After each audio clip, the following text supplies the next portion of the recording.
और एक झटके के साथ शुरू होता है। ये तुम्हारा नहीं है। तुम अफ्रीकी सवाना के बीच एक गुफा में दो अन्य शावकों के साथ पैदा हुए एक शावक हो। जमीन पर असहाय, अंधे, बहरे और इतने छोटे कि एक मिरकैट भी तुम्हें आसानी से धक्का दे सकता है। तुम्हारी माँ यहाँ है और उसकी प्राथमिक भूमिका तुम्हें और तुम्हारे भाई बहनों की रक्षा करना है, लेकिन कभी कभी उसे शिकार पर अन्य शेरों के साथ जाना पड़ता है, तुम्हें पीछे छोड़कर, और उम्मीद करती है कि जब वो वापस आए तो तुम अभी भी एक टुकड़े में हो। मिनट बीतते हैं और तुम अपने अंगों को हिलाने की कोशिश करना शुरू कर देते हो। सफल होने में कई दिन लगेंगे, या शायद तुम इस हाइना के पेट में अपनी कोशिशें जारी रखोगे। सौभाग्य से तुम्हारी माँ शिकार से जल्दी लौट आती है। मांद खुल चुकी है और अब उसमें रहना सुरक्षित नहीं है। तुम्हारी माँ तुम्हें गुफा से बाहर किसी और सुरक्षित जगह की तलाश में ले जाती है। घंटे बीत जाते हैं और वो आखिरकार एक और गुफा में बस जाती है। वो पहले से ज्यादा गर्म है। अभी तुम्हारे पास एक अच्छी जगह का एकमात्र पैमाना है। तुम्हारी माँ फिर से शिकार के लिए निकल जाती है। जन्म के एक हफ्ते बाद आप देख पाते हैं। शुरुआत में दुनिया धुंधली दिखाई देती है, लेकिन ज्यादा देर नहीं। धीरे धीरे आपकी नजरें तेज होती हैं और आप अपने प्राइम लीडर्स की दहाड़ भी सुन पाते हैं, जिससे आपको सुकून मिलता है। अभी के लिए आपके दिन गुफा के अंदर कीड़े की तरह रेंगते हुए बीतते हैं, अपने अंगों से तालमेल बिठाते हुए। 3 से 4 हफ्ते की उम्र में चीजें ठीक होने लगती है। आपके पैर आखिरकार साथ देने लगते हैं। ठीक ठाक। अब आप नशे में धुत टूरिस्ट की तरह लड़खड़ा सकते हैं और गुफा, जो एक प्राकृतिक जेल की तरह लगती थी, अचानक छोटी लगने लगती है। आपको लगता है कि बाहर की जिंदगी एक रोमांचक गुलाबी रोमांच है, लेकिन तभी आपकी माँ लकड़बग्घों से हुई झड़प में खून से लथपथ होकर लौटती है, जो उसका शिकार चुराने की कोशिश कर रहे हैं। मुझे लगता है कि अब आपको बाहर की दुनिया उतनी मजेदार नहीं लगती। 6 हफ्ते की उम्र में, चाहे आप तैयार हो या ना हो, गुफा से बाहर निकलने का समय आ गया है। आपकी माँ आपको और आपके भाई बहनों को खुले में धकेलती है। आप गुफा को देखकर आंखें झपकाते हैं। विशालकाय शेर एक जेब्रा को बेरहमी से नोच रहे हैं। उनके चारों ओर शेरनियां हैं। पास में थोड़े बड़े शावक बैठे हैं, मानो वे कोई हॉरर फिल्म देख रहे हों। जब आप बड़े होंगे तब आपको समझ आएगा कि ऐसा क्यों है। अभी आपके दांत चबाने के लिए बहुत मुलायम है, इसलिए आप अपनी माँ के दूध पर ही निर्भर हैं। रुकिए, वो आपकी माँ नहीं है, लेकिन इससे कोई फर्क नहीं पड़ता, क्योंकि एक शेर के शावक के रूप में आप इस झुंड में किसी भी शेरनी से दूध पी सकते हैं। क्या आपका पेट भर गया है? किसे परवाह है?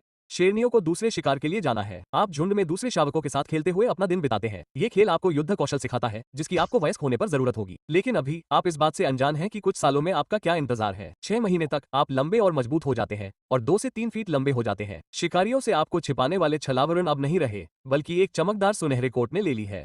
आपके दूध के दांत भी गिर गए हैं। शिकार को फाड़ने के लिए एकदम सही नुकीले वाले की जगह ले ली। दूध भूल जाओ, अब तुम्हें ताजे मांस की जरूरत है। अरे देखो, तुम्हारी माँ और शेरनी दावत लेकर लौट आए हैं। आखिरकार ताजा मांस। लेकिन इतनी जल्दी नहीं। झुंड के नेता, तुम्हारे पिता और चाचा पहले अधिकार पाते हैं, और फिर शेरनी की बारी आती है।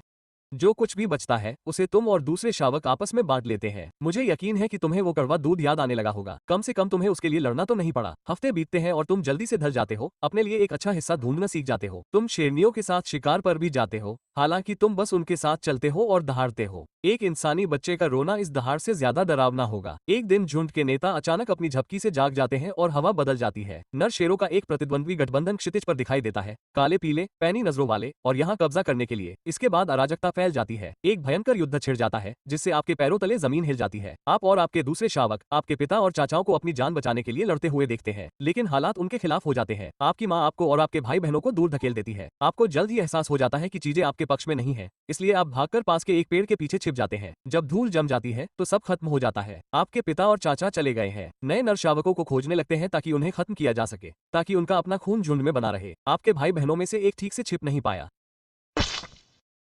और ठीक है, अब सिर्फ आप और 3 या 2 अन्य हैं। आप चुपचाप अपनी सांस रोककर छिप जाते हैं। घुसपैठिए आपकी माँ और शेरनियों को अपने साथ ले जा चुके हैं। वे दूर नहीं है, शायद अपने नए दावे वाले इलाके में गश्त लगा रहे हैं, और यह आपका मौका है। उनके लौटने से पहले आपको भागना होगा। जो शावक बच जाते हैं वे आपके साथ जुड़ जाते हैं और आप एक अनजान जगह पर निकल पड़ते हैं। आप उनके करीब रहते हैं और यह पता लगाते हैं कि अपने दम पर कैसे जीवित रहना है। अभी के लिए आपको हल्का फुल्का खाना दिया जाता है, चूहे, छिपकली, सांप और गिनी फाउल। कभी कभी आपको एक जंगली खरगोश भी दिखाई देता है, जो सोने की तरह लगता है। एक दिन आप और आपके साथी एक गिनी फाउल पकड़ते हैं, और जैसे ही आप उसे खाने वाले होते हैं, खून की गंध पास के कुछ लकड़बग्घों का ध्यान खींचती है। ओह, भागने का समय हो गया है।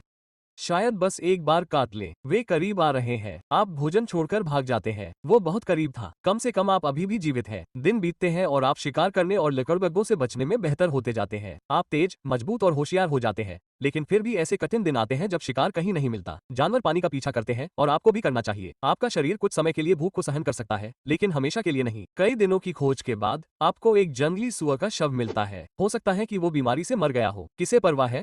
मुफ्त का भोजन होता है। 5 साल बीत जाते हैं। आप अब पहले जैसे असहाय शावक नहीं रहे। अब आप एक बड़े शेर हैं और आपकी भूख भी बढ़ गई है। आपके खाने में गजल, एनालोब और जेब्रा है। लेकिन जब आप हाइना को शिकार करने दे सकते हैं तो खुद उनका शिकार क्यों करें? आप उनके शिकार का इंतजार करें और फिर हमला करें। कड़ी मेहनत नहीं, समझदारी से काम लें। अब आप मजबूत और परिपक्व हैं, लेकिन कुछ कमी है। एक झुंड बनाएं। दूसरे शब्दों में कहें तो आपके लिए शिकार करने वाली शेरनियां। तब जीवन बहुत ज्यादा मजेदार हो जाएगा। आप और आपका समूह झुंड की तलाश शुरू करते हैं। शेरनियां सुंदर और कुशल शिकारी होनी चाहिए, जबकि उनके नेता बूढ़े और कमजोर होने चाहिए ताकि आप उन्हें आसानी से हरा सके। आप सवाना में कई दिनों तक घूमते रहते हैं जब तक कि आपको एक अच्छा झुंड नहीं मिल जाता। नेता आपको देख लेते हैं और आपके हमले की तैयारी करते हैं। आप आगे बढ़ते हैं, पंजे बाहर निकालते हैं और एक दूसरे को घूरते हैं। आपकी टीम बहुत ही बेरहमी से लड़ती है और यह साफ हो जाता है कि दुश्मन के पास कोई मौका नहीं है। उम्र और थकान ने अपना असर दिखाया है। कुछ ही मिनटों में ये खत्म हो जाता है। आपका दल एक अच्छी तरह से चलने वाली मशीन की तरह काम करता है और पूरा इलाका आपका है। लेकिन एक आखिरी काम है। शावक। आप उनका पीछा करते हैं और जितना हो सके उन्हें मारते हैं ताकि केवल आपका ही वंश बचे। ये क्रूर है, लेकिन अब शेरनिया और उनके आने वाले बच्चे आपके हैं। बधाई हो, आप झुंड के राजा हैं। दिन सोने, खाने और कभी कभी परेशान करने वाले लकड़बग्घों को भगाने की आरामदायक दिनचर्या में बीतते हैं। 4 महीने बाद आपके शावक पैदा होते हैं। प्यारा है ना? कोई बात नहीं। आपका काम झुंड की रक्षा करना है और इसका मतलब है कि उन प्रतिद्वंद्वी नरों से बचना जो सोचते हैं कि वे आपका अधिकार छीन सकते हैं। आप उन्हें अभी उनकी जगह पर रखने में सक्षम हैं।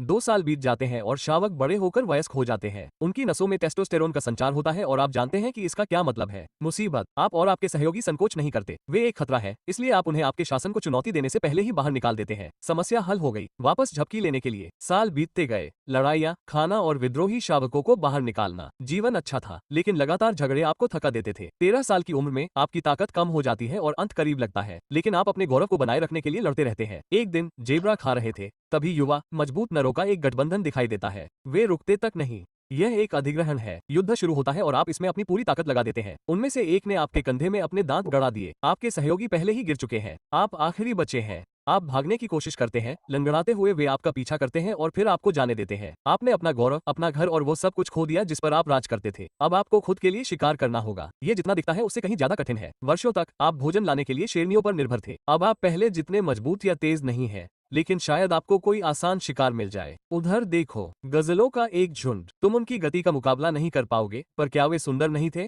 छोड़ो, मैं खोजता रहूंगा। अंत में तुम्हें एक जंगली सुअर दिखाई देता है। वो धीमा और पकड़ने में आसान लगता है। तुम उस पर झपटते हो और ओह, ये तो आसान था। तुम खाना शुरू ही करते हो कि दूर से लकड़बग्घों का एक झुंड दिखाई देता है। वे खुशी से तुम्हारी ओर दौड़ रहे हैं। उन्हें पहले से तैयार भोजन मिलने वाला है। तुम भाग जाते हो, बेशक अपना भोजन वहीं छोड़ देते हो। तुम अब भी भूखे हो, पर अनाड़ी लकड़बग्घों द्वारा मारे जाने से तो ये बेहतर है। तुम मीलों तक चलते रहते हो। रास्ते में तुम जेब्रा के एक झुंड से मिलते हो और अपनी संभावनाओं का आंकलन करते हो। वे दुबले पतले हैं, पर कोशिश करने लायक हैं। वे तुम्हें दूर से ही देख लेते हैं और भाग जाते हैं। तुम सचमुच इसमें असफल हो रहे हो। भूख ने तुम्हें और भी कमजोर बना दिया है। दिन बीतते हैं और तुम शिकार में बार बार असफल होते हो। तुम्हें आखिरी बार काटे हुए 2 हफ्ते हो गए हैं। ओह, क्या यह अंत है? अच्छा, तुमने एक घटनापूर्ण जीवन जिया है। अब उन्हें अलविदा कहो और इस दुनिया से चले जाओ।